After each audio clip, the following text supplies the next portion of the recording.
আরে আমরা ডাক্তারে বলছে বেশি বেশি ডিম খেতে, ডিমই তো উল্টায় না, বেশি বেশি ডিম খেতে বলছে।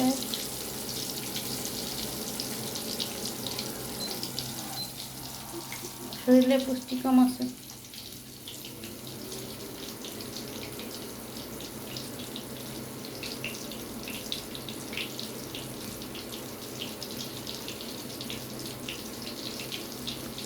এখন আমি ডিম ভাজতেছি, অবশেষে উল্টে দিয়েছি, দেখেন লাল লাল হয়ে গেছে।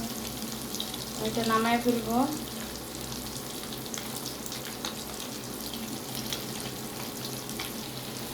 শুধু ডিম খেতে আমার ভালো লাগে না, তাই আমি ডিমও খেলাম, তরকারিও রান্না করলাম, ভাতও খাওয়া হইল।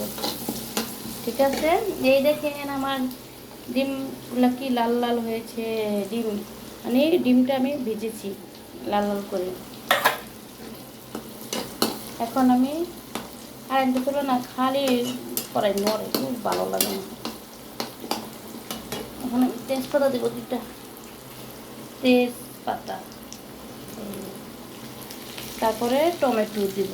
আজকে আমি শুধু ডিম ভালো লাগে আমার, যদি এভাবে তরকারি রান্না করলে 10টা ডিম ছিল আমার সমস্যা হয় না, খেতে পারিনি। আমি তো এক হাতে